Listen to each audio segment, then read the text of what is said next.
খামার মানেই একটি স্বপ্ন, কিন্তু এই স্বপ্ন বাস্তবায়ন করতে হলে অনেক কঠোর পরিশ্রম এবং গরু সম্পর্কে জানতে হবে। গরু কিনলেই শুধু হবে না, গরুর পরিচর্যা, রোগ ব্যাধি, নিয়ম মতো গুরুত্বপূর্ণ ভ্যাকসিন যেমন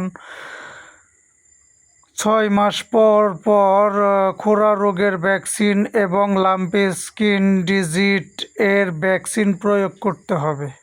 আর 3 মাস পর পর কৃমির ডোজ করতে হবে। গরুর পর্যাপ্ত দানাদার এবং গরুর ওয়েট হিসাবে কাঁচা ঘাস ও খড় খাওয়াতে হবে। প্রতিদিন ঝড় হোক বৃষ্টি হোক গরুকে নিয়মিত গোসল করাতে হবে।